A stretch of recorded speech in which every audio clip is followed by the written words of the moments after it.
gentlemen, may I have your attention, please? Good evening. You're listening to Straight Talk with Dean and Mark. We thank you for tuning in and hope you enjoy another exciting episode of our show.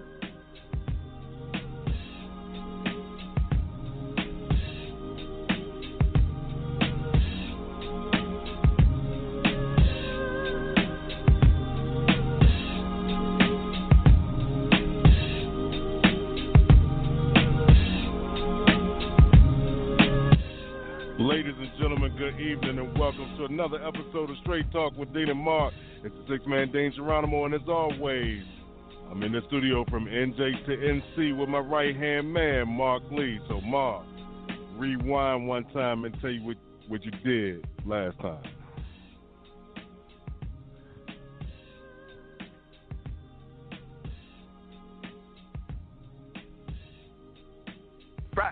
On Friday, I believe it was Friday, we were celebrating his birthday, so that was going on. And then on Saturday, there was a salute to Max Roach, you know, the legendary jazz artist. So that was really good. Some musicians, I think that they were all connected to North Carolina Central University, either going through the graduate program or might have already graduated from that program. But I tell you, those musicians rocked the house. They did a great job of rocking the house and definitely honoring Max Roach. They also honored some other legends that have passed on as well, because during the course of that, they honored Jimmy Heath as well as Roy Hargrove, two other great jazz artists that have passed away in the not too distant future. I mean, not too distant past. So they've been not that long gone from us.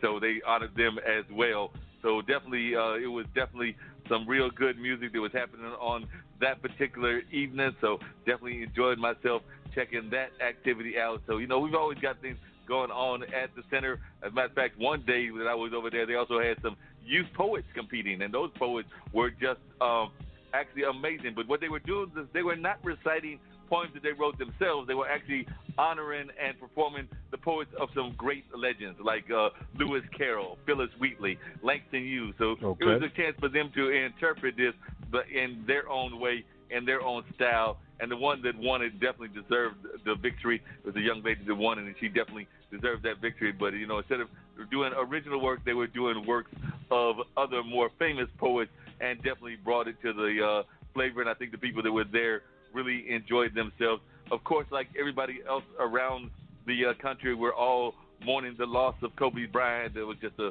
amazing tragedy that happened on yesterday. And, you know, we're all definitely touched by that in a lot of different ways. I mean, it's just bad enough that Kobe, who was definitely a true legend in the NBA, passed away in that helicopter crash. But for his daughter to be taken away as well is definitely touching a lot of people's hearts. Because, I mean, the young lady looked like she had a bright future on the basketball court ahead of her. It looked like she was definitely following in her footsteps of her father. As a matter of fact, I was reading one article where I think somebody was trying to, like, you know, push on him to have a boy since he had all girls.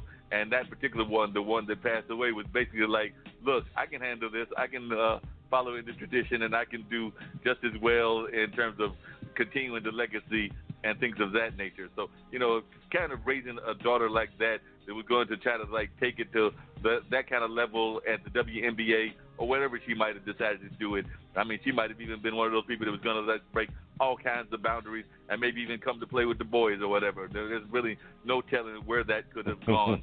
But it was just a tragedy to see that will not come to fruition whatsoever. And, you know, and all the other people that were perished in that flight that went down. Because, I mean, from what I'm reading, a lot of those other young ladies were also very gifted basketball players. At least two of them were, and there were some gifted coaches that were on there, not just Kobe, who has also been doing some coaching, as well as the pilot, who apparently has one that Kobe really trusted to handle that kind of plane and things of that nature. I think they're still trying to figure out, you know, why the plane went down, what role fog might have had in it, and different things of that nature. But it was just a total tragedy, and you could tell that it impacted the sports world. I mean, you're seeing comments coming from NFL players, NBA players, folks that are in the golf world. We even saw how it impacted the folks that were there being honored at the Grammys. So it definitely, you could see that was going on. I did watch some of the Grammys last night, and you could definitely see where there were some people that were, you know, had their jersey of Kobe on, his number on, or maybe setting off to the side as one of the performers did, and things of that nature. So you could definitely see that it impacted them as well. So, like I said, it was a definite tragedy. I don't know if you checked the Grammys out. I thought the Grammys, I know some people don't like the Grammys because they wonder where the good music has gone. But actually, the I was music actually I like, surprised. It doesn't come on the Grammys. That is true. A lot of the good music does not come on the Grammys, but North Carolina was represented. J. Cole, I believe, won a Grammy for one of his things and everything. And, of course, he's got some North Carolina ties.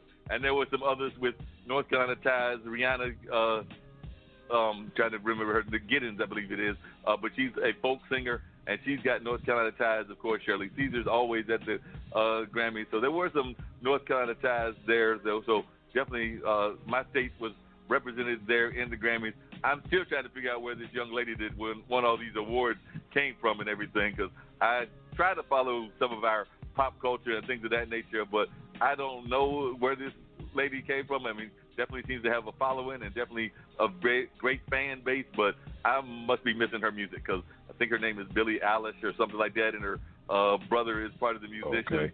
I mean, part of his crew, part of her crew, but she won, I think, 4 or 5.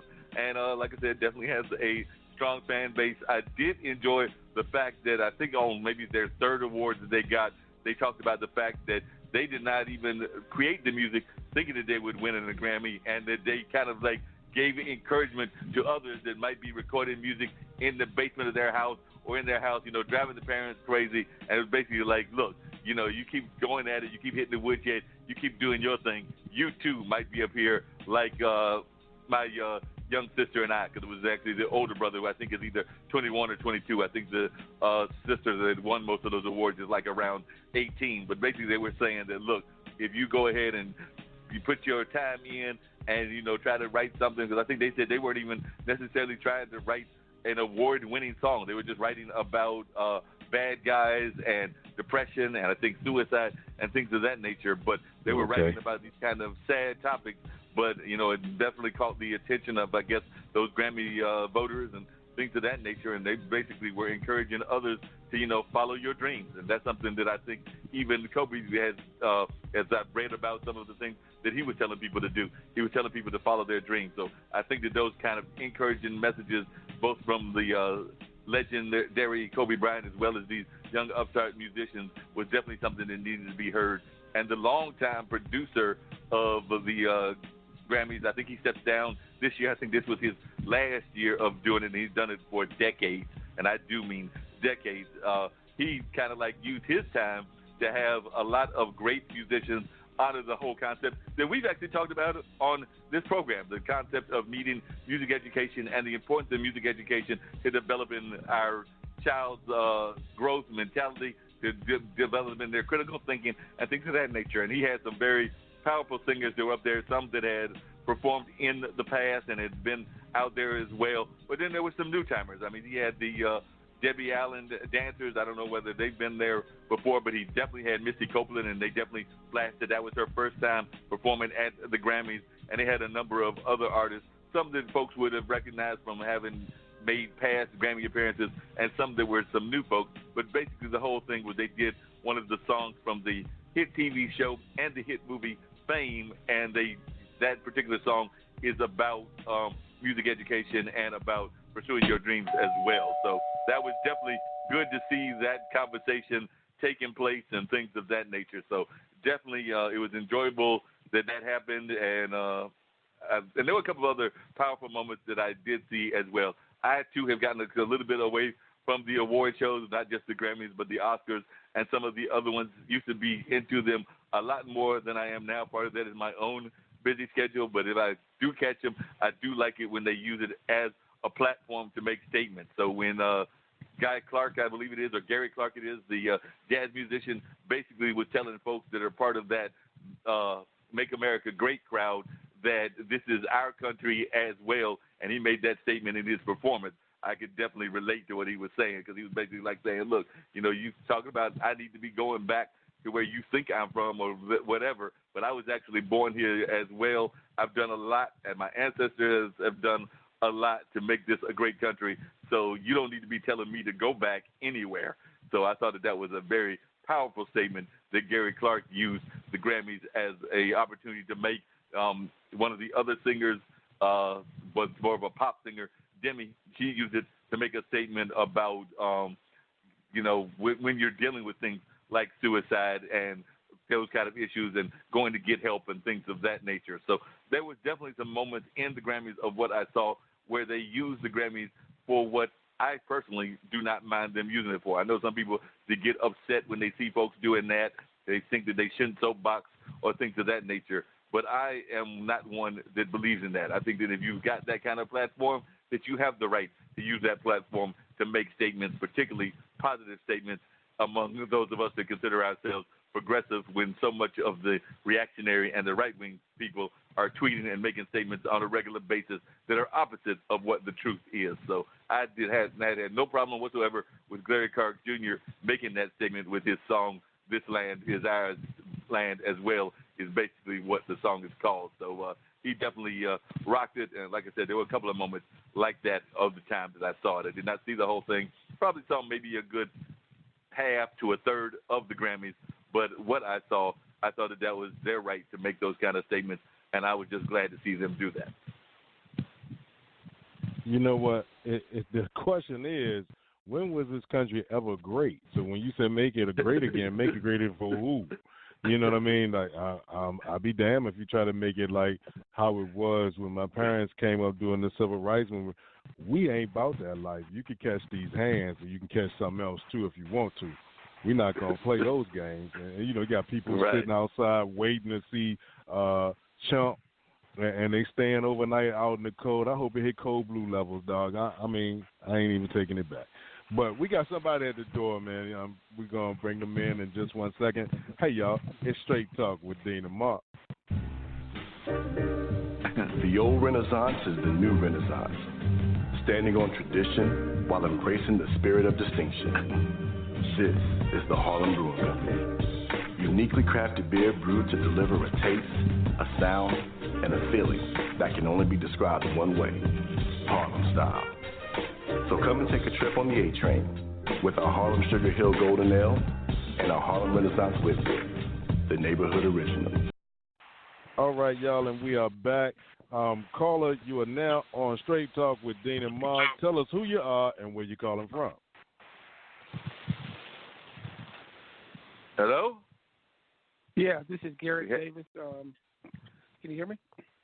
Yeah, we hear you, Garrett. How you doing, Garrett? Hey, how you doing, guys? Doing very good. Garrett Davis is a longtime friend of mine, and I just wanted Garrett to come on the show and talk about the amazing work that he has been doing. We talk about folks that have done some great work in our community. Garrett Davis is a North Carolina-based artist in terms of being a playwright.